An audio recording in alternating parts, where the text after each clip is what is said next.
Olá! Hoje a gente vai mergulhar numa ideia muito poderosa, a arte de se reerguer depois de uma queda. Tudo isso baseado no trabalho incrível da Brené Brown no livro Mais Forte do que Nunca. Olha, a ideia central aqui é simples, mas ao mesmo tempo muito profunda. É o seguinte: se a gente decide viver uma vida de coragem de verdade, a gente vai cair. Não tem como escapar.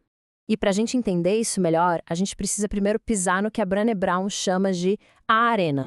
Ela se inspira, sabe, naquele discurso famoso do Theodore Roosevelt para criar uma metáfora, uma imagem muito forte. A arena é qualquer lugar, qualquer momento em que a gente se arrisca, se mostra, se torna vulnerável. Então, o grande teste de coragem não é se a gente consegue evitar a queda ou não. Isso é quase impossível. O que importa de verdade é o que a gente faz logo depois de dar de cara no chão. E aqui entra um ponto interessante. Parece que, como sociedade, a gente aprendeu a lidar com a dor da queda de duas formas bem comuns e, sinceramente, que não ajudam em nada. De um lado, tem a galera que doura a pílula, sabe? Finge que o fracasso é só uma lição linda, que não doeu nada. Do outro, tem quem banca o durão, que esconde a própria dor e acaba descontando nos outros. O problema é que os dois caminhos fazem a mesma coisa. Eles negam o que a gente está sentindo de verdade. E se a gente nega a emoção, como é que a gente vai aprender e crescer com a experiência? Ok, então, se esses caminhos não funcionam, qual é a alternativa? Bom, para encontrar uma saída melhor, a gente precisa entender umas verdades básicas, que a Brené Brown chama de forma genial de a física da vulnerabilidade. Ela lista 10 regras, mas vamos focar em 3 que são, assim, essenciais. Primeira, se você for corajoso com frequência, você vai cair. É fato. Segunda, essa jornada de se reerguer é sua, mas você não consegue fazer isso sem ajuda. E terceira, a coragem é contagiante. Quando alguém se levanta, inspira outros a fazerem o mesmo. Beleza, então vamos para a parte prática. Como é que a gente faz isso? Existe um processo, uma estrutura que dá para aprender e aplicar para conseguir se levantar de verdade. Esse processo tem 3 passos basicamente. O primeiro é o reconhecimento, que é olhar para a emoção e ficar curioso sobre ela. O segundo é a descoberta, que é quando a gente encara de frente as histórias que a nossa mente cria para explicar o que aconteceu. E por fim, a revolução, que é o momento de escrever um final novo e mais corajoso para essa história. Tá, eu sei, parece um pouco abstrato, né? Mas a melhor forma de entender é com um exemplo real. E a própria Brené Brown conta uma história pessoal que ilustra isso perfeitamente. Uma situação que aconteceu com ela e o marido dela, o Steve, durante umas férias. Imagina a cena. Eles estão nadando juntos num lago, um momento super bonito.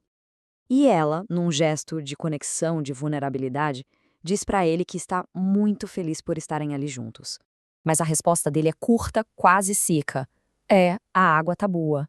E essa resposta, aparentemente tão pequena, joga ela num baita turbilhão emocional. Enquanto eles nadam de volta, a cabeça dela começa a trabalhar.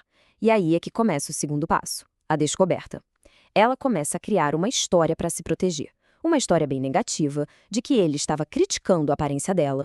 Só que em vez de simplesmente explodir ou atacar ele, ela faz algo revolucionário. Ela usa uma frase-chave para colocar a história na mesa e não atacar a pessoa. Ela diz exatamente o que está pensando.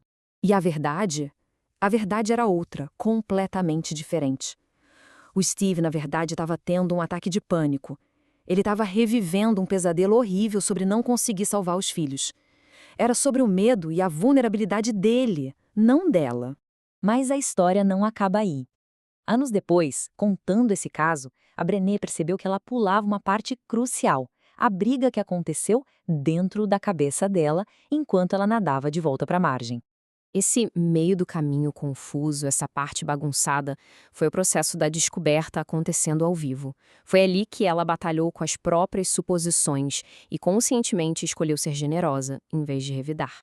E olha que genial! Essa história ilustra os 3 passos perfeitamente. O reconhecimento foi ela se sentindo magoada e confusa na água. A descoberta foi ela questionando a história que a mente dela criou. E a revolução foi escolher a vulnerabilidade, o que transformou completamente a briga e o relacionamento deles. Então, o ponto central de tudo isso é que esse processo dá pra gente o poder de nos tornarmos autores da nossa própria vida. Funciona assim. Quando a gente nega as nossas histórias de queda, elas acabam nos definindo. Mas quando a gente se apropria dessas histórias, a gente ganha o direito de escrever o final. E no fim das contas, não são nem 3 passos separados, sabe? É mais como uma prática contínua, um ciclo. Ter coragem, cair, se reerguer e começar tudo de novo quantas vezes for preciso.